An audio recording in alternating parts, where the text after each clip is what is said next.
Okay, and I just looked at the temperature. It's 57 degrees. I have a short sleeve shirt on and some capri pants.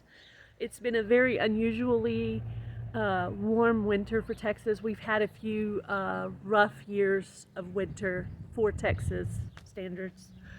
So I thought I would come out here and look around the yard and kind of get a plan down about where I'm going to put stuff. So the yard's kind of a mess, but I thought I would show you part of it and show you what where I'm going to kind of put some things. Okay, so I do plan to draw out a map of where I'm going to put things. So over here on the right, I have 2 raised planters. Inside of those, I have sage and cilantro that are growing right now. Because I was told you could plant your cilantro in the winter and it'll come up until it gets real hot in July and then it'll die. So I went ahead and planted mine a while back just to see if it really would come up in the winter, and it did, but just a little bit. So I'm going to go ahead and plant some more and just see if that works, because I have plenty of seeds for that. So I am going to probably go ahead and plant carrots in there. I usually plant carrots in there and different kinds of herbs. I will plant that in the first planter there. The second one is my strawberry planter. But I think all my strawberries have died off, so I either need to buy more or decide something else to put in that planter. And in there, I usually do very specific things that are better in kind of a container type situation that, you know, has limited amounts of roots. And toward the back there, you see the wood with the purple on the bottom and kind of splattered on top. In that area, I was going to plant some pickling cucumbers so that it could grow up on that trellis. And then right next to that, I was going to plant loofah. So it's going to be pickling cucumbers and loofah right there with that trellis in the background. Then there's a little planter right in front of me that has a little sign sticking up there. And I planted a bush there from Simply Jan Homestead. She said you could plant it in the winter and then in the spring it would just come up on its own. So I'm not going to plant anything else in there. I'm going to leave that for that bush to come up. Then once the bush comes up and gets nice and established, I will take the wood part from the raised bed away from it because it'll be able to stand on its own. But that'll form as kind of a protection from my husband's mowing until it gets big enough. So I forgot what kind of planter it is, so Jan, if you see this video, please remind me what kind of bush it was that you sent me. So then I have my 2 long raised beds right here. You can't really see it that well because there's so many, you know, like weed type stuff, which I'll go over that again with the tiller a little, probably more like February or early March. But I have been composting that area with coffee grounds, tea bags, shredded paper, and chicken manure. And on the end there I have a couple of pots that I'll probably end up putting marigolds in. One of those is definitely going to be zucchini squash.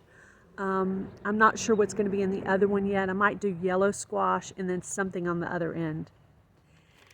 Then over here in the back I have sort of a wild area where I usually put pumpkins, watermelons, any kind of big gourd type things like that.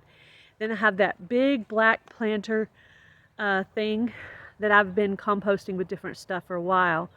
So I'll plant something in that, but maybe something that doesn't need a ton of sunlight because it's still kind of low level. So the side's kind of shaded a little bit. Maybe something like spinach or lettuce, something like that. And then right here I have sort of a tire and pot garden, and I'll just plant any miscellaneous kind of things that I have in there.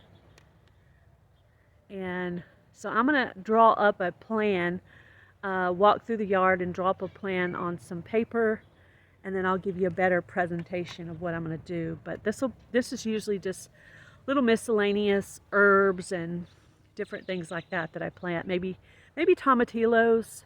Actually, tomatillos would probably be good on that other side of the yellow squash. And then I have a few buckets over here. One of them has the I forgot the name of that plant, and I don't know what I'm going to put over there in that corner yet. I'll figure something out, but I'm probably going to leave those buckets because they're kind of coming apart and I don't want them to come apart anymore. So that area gets pretty good shade. I think I'm going to leave them there. Okay, And this area right here is my tomato garden. You see I got the T-post for the tomatoes to grow up on. I've been composting this area really well because I'm going to continue to build up the soil so that I will have plenty of tomatoes. And I have the trellis for them to grow up on. I can use like some kind of, string to tie them up on. And on the post, I can also put labels of what kind of tomatoes they are. Now down below it here, I have the yarrow. And they said it's a healing plant, and I have it all like in that corner right there. So I'm gonna let those grow as much as I can because those are considered a plant that's good for pain, for healing. In case the world goes cuckoo cucaracha, we can have some kind of plant to use for pain. So you can make tea out of it. And so that's what I have going on there. So those T-posts will stay there, and as long as I can get tomatoes to go ahead and grow in that area, if I compost it really well, then I think that will be good. So that's what I plan to do there. And then this is my area for the loofah and pickling cucumbers right there. I still need to put a couple more containers right in front of the lattice there. But, and that's my back area where the pumpkins grow. So what I've been doing with the pumpkins is I just actually let them die there. The pumpkins and the gourds, I let them die there, and then they come up on their own. So I had that really pretty green gourd that came up this year, and it was one that I had just let it die there. So this is kind of just the natural area. I put the pumpkins and the gourds my mom and I have left over from the year. I don't do anything at all to them. I just let them compost and die there. As you can see, this gourd right here is kind of dying and rotting. And you can see the seeds exposed over here on this one. I might go ahead and throw some leaves and a little bit of soil on top of them. But other than that, I'm going to pretty much let them do what they want to do. That is our compost bin back there.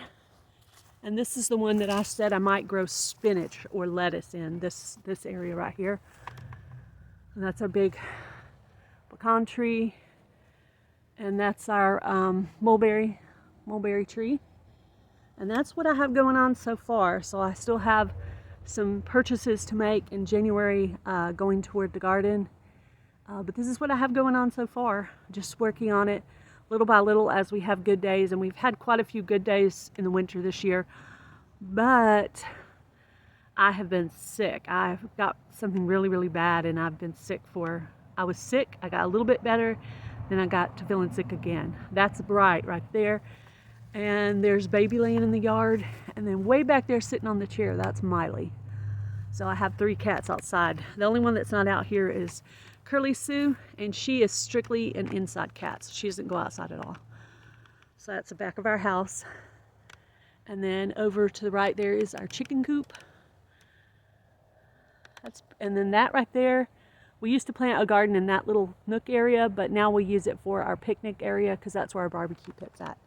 So this is my growing space, and this is pretty much enough for our family. There's pretty much 2 of us here all week, and then we have the girls on the weekends, so then we have 4. So that's pretty much, the red top there is actually the neighbor's boat cover there. So there'll be some cleanup that needs to be done in the yard, and hubby needs to mow. But anyway, I'm going to keep working on it. I'm going to probably buy some nice topsoil to put on top of this.